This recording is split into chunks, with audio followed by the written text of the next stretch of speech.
Hello বন্ধুরা, কেমন আছেন সবাই? আশা করি ভালো আছেন। আজকে দেখাবো বাংলাদেশের সবচেয়ে সুন্দর একটা জায়গা দেখাবো। অবশ্য আপনারা থাম্বনেল দেখে বুঝতে পেরেছেন কোথায় যাবো। হ্যাঁ, যাবো সাজেক। আজকে আপনাকে দেখাবো সাজেক কিভাবে যাবেন, কোথায় কোথায় থাকবেন, A to Z। ভিডিওটা স্কিপ না করে আমাদের সাথেই থাকুন। বাংলাদেশের যে কোনো প্রান্তে থেকে চলে আসবেন খাগড়াছড়ি। খাগড়াছড়ি শাপলা চত্বরে আসবেন। শাপলা চত্বরে এখানে পেয়ে যাবেন সাজেকের সিএনজি, চাঁদের গাড়ি, মোটরসাইকেল ইত্যাদি যানবাহন। আমি সাজেস্ট করব আপনারা সবাই চাঁদের গাড়িতে যাওয়ার চেষ্টা। তার কারণ হলো পাহাড়ের যে উঁচু ঢাল, সিএনজি বা মোটরসাইকেলে দুর্ঘটনা বেশি হয়। চাঁদের গাড়ি 4 চাক্কা হওয়ার কারণে দুর্ঘটনা কম হয়। এর পাশেই পেয়ে যাবেন চাঁদের গাড়ি কাউন্টার। এখানে সব ধরনের অফার দেওয়া আছে। কয় দিন, কয় রাত, কি কি স্থানে যে ঘুরবেন, সব অফার এখানে পেয়ে যাবেন। আমরা এক বাস লোক আসছি, তাই আমাদের জন্য 4টা গাড়ি রিজার্ভ করলাম। এখন রওনা হচ্ছে সেনাবাহিনীর ক্যাম্পের উদ্দেশ্যে। বলে রাখি, সাজেক যাওয়ার জন্য সেনাবাহিনী ক্যাম্পে সেনাবাহিনীর চেকপোস্ট পার করে যেতে হবে। আর এটার সময় হচ্ছে 10টা এবং দুপুর 2টা। আর একটা কথা মনে রাখবেন, সাজেক ভিলায় কিন্তু বেশি গাড়ি রাখা যায় না। সেজন্য আপনার যাওয়ার এবং কি আসার জন্য গাড়িটা সেইভাবে ভাড়া করবেন, যাতে পরবর্তীতে আপনাকে কোনো বিপদে পড়তে না হয়। চারপাশ সবুজ শ্যামল দেখে মনটা পুরো। পাহাড়ের চারদিক দিয়ে যে বিভিন্ন প্রজাতির গাছপালা, ফল গাছ, এমনি কাঠ গাছ আছে, যেমন কলা গাছ, পেয়ারা গাছ, পেঁপে গাছ। এখানে 12 মাস বৃষ্টি হয়, সেই কারণে ধান চাষ করে, আর ধানের পাশাপাশি আখও চাষ করে। সবকিছু দেখে মনটা জুড়িয়ে যায়। সোনার বাংলাদেশ। একটু পর পর দেখতে পাবেন ছোট ছোট বাজার। প্রায় সব ধরনের পণ্য পাওয়া যায় এসব বাজারে। এখন একটা নদী পার হচ্ছি। নদীটা দেখতে অনেক সুন্দর, আর এই পানিগুলো সব পাহাড় থেকে নেমে আসছে নদীর ভিতরে। দেখতে দেখতে চলে আসলাম সেনাবাহিনীর ক্যাম্পে, সেনাবাহিনীর চেকপোস্টে। আমাদের 4টা গাড়ির মধ্যে আমাদের গাড়িটা আগে আসছে, কিন্তু আমরা এখানে এসে দেখি আরো 1 থেকে 150 গাড়ি সিরিয়াল দিয়ে রয়েছে। আমরা 10 মিনিট আগে পৌঁছেছি, সেজন্য চারপাশটা কেমন হেঁটে দেখলাম। আমার ক্যামেরার সামনে দেখতে পাচ্ছেন সেনাবাহিনী ক্যাম্প। এখান দিয়ে যতগুলো গাড়ি দেখছেন সবগুলো সাজেকের যাওয়ার জন্য সিরিয়াল দিয়ে বসে রয়েছে।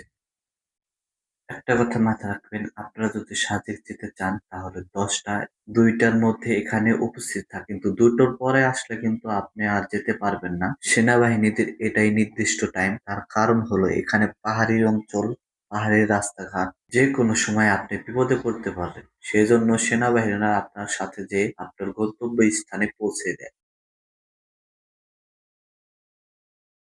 সেনাবাহিনীরা আপনাকে নিজ দায়িত্বে নিয়ে যাবে, আবার আসার সময় তারা চেক করে নিজ দায়িত্বে আপনাকে এখানে পৌঁছে দেবে।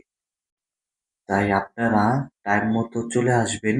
আর আপনারা অবশ্যই আপনাদের ভোটার আইডি কার্ড বা ন্যাশনাল আইডি কার্ডটা নিয়ে চলে আসবেন। এখন আপনাকে চেক করার সময় আপনার আইডি কার্ডটা যাবে। তাই অবশ্যই আপনার আইডি কার্ডটা সাথে নিয়ে রাখবেন। চেকপোস্টের পাশেই পেয়ে যাবেন বিভিন্ন ফলের দোকান। পাহাড়ে যত ধরনের ফল আছে এর পাশের যে দোকানগুলো দেখছেন এখানেই বিক্রি করে। এখানে আছে পেঁপে, কলা, ডাব, পাহাড়ি লেবু ইত্যাদি ফল পেয়ে যাবেন। ফলগুলো অনেক মিষ্টি হয়। তো আমরা পেঁপে এবং কি কলা কিনে নিয়ে গেলাম খাওয়ার জন্য। তাড়াতাড়ি করে খাবারগুলো কিনে নিয়ে গেলাম। আমাদের গাড়ির কাছে গাড়িটা সারার সময় হয়ে গেছে। পাহাড়ি ফলগুলো ভিতরে অনেক লাল হয়, এগুলো খেতে অনেক মজা। আপনারা সবার সাথে ঘুরতে আসবেন, সবার সাথে ঘোরার মজাটাই অন্যরকম। চেকপোস্ট পার করে রওনা দিলাম সাজেকের উদ্দেশ্যে। চারদিকে শুধু পাহাড় আর পাহাড়, অনেক বড় বড় গাছপালা। আর এই পাহাড়ের গাছগুলো এক একটা 150 থেকে 200 ফিট পর্যন্ত উচ্চতা। সাজেক বাংলাদেশের দক্ষিণ পূর্বাঞ্চলে অবস্থিত রাঙামাটির অন্তর্গত। এর উচ্চতা 1800 ফিট। সাজেককে অনেকেই মেঘের দেশ বা মেঘের রাজ্য বলে। যেসব জায়গায় চেকপোস্ট আছে সেসব জায়গায় দেখবেন পাহাড়ি ছোট বড় মেয়েরা, ছেলেরা পাহাড়ের বিভিন্ন ধরনের ফল নিয়ে আপনাদের সামনে দিয়ে চলাফেরা করবে। কারো হাতে পেয়ারা, কারো হাতে পেঁপে, আবার কারো হাতে লেবু, আবার কারো হাতে মালটা, আবার কারো হাতে আমড়া, কারো হাতে আখ। পাহাড়ি অঞ্চলের আখগুলো অনেক বড় হয়, লম্বা হয়। আমাদের দেশের আখগুলো তেমনি 5 ফিট 6 ফিট হয়, আর এখানকারটা 15 ফিট থেকে 20 ফিট। বাহিরের বাচ্চারা আপনাদেরকে হাই জানাবে, আপনার তাদের জন্য কিছু চকলেট নিয়ে যাবেন। চকলেট দিলে তারা অনেক খুশি হয়। চারপাশ দিয়ে দেখবেন যে ছোট ছোট বাচ্চারা আপনাকে হাত ধরিয়ে হাই জানাচ্ছে। ওরা জানে আমার স্ক্রিনে দেখতে পাচ্ছেন সাজেক বেলা, অনেক দূরে জুম করে দেখাচ্ছি আপনাদেরকে। দেখেন ছোট দুটো বিল্ডিং দেখা যাচ্ছে, সেটাই হচ্ছে সাজেক বেলা। আমরা ওইখানে যাব, এখান থেকে 5 কিলোমিটার, আর 5 কিলোমিটার পুরোটাই হলো উচ্চতা। এখন আমরা 1500 ফিট উচ্চতায় উঠবো, সেজন্য 10 মিনিট গাড়িটাকে রেস্ট নেওয়াচ্ছি। আর এই 1500 ফিট মানে 5 কিলোমিটার সবচেয়ে বিপজ্জনক। এখানে শুধু আমরা না, অনেক গাড়ি যারা সাজেকের উদ্দেশ্যে যাবে সবাই রেস্ট নিতেছে এখানে। আল্লাহু আকবর বলে রওনা দিলাম। আমাদের সামনে এবং পিছনে অনেক গাড়ি আছে, শত শত গাড়ি আমাদের সামনে এবং কি পিছনে আছে, আর পুরোটা উচ্চ। সাজেকে ওঠার সময় রাস্তার পাশেই দেখতে পেলাম একটা ঝর্ণা। ঝর্ণাটা দেখতে অনেক সুন্দর, অনেকটা দূরে। কতটা যে উচ্চতা আছে এখন আপনারা নিজে চোখে না দেখলে বুঝতে পারবেন না। দেখতে দেখতে চলে আসলাম স্বপ্নের সাজেক ভিলায়। এখান থেকে সাজেক ভিলা শুরু। রাস্তার দুই ধার থেকে আপনি হোটেল পেয়ে যাবেন থাকার জন্য। তো আপনি থাকার জন্য একটা থেকে দুইটো হোটেল দেখে যেটা আপনার ভালো মনে হয় তা সেটাই থাকবেন। এখানে সব ধরনের দোকান পেয়ে যাবেন। আপনি যদি খাবার খেতে চান সেজন্য হোটেল আছে। আবার আপনি যেখানে থাকবেন, যে হোটেলে থাকবেন সেখানেও খাবারের কথা বললে খাবার এনে দেবে। চলে আসলাম সেনাবাহিনী ক্যাম্পের সামনে। এটা হলো সেনাবাহিনী ফার্স্ট গেট, আর একটা আছে এটার পিছনে দ্বিতীয় গেট। তো আপনি রাত্রের বেলা যদি এখান থেকে বের হতে চান, আপনাকে বের হতে দেওয়া হবে না।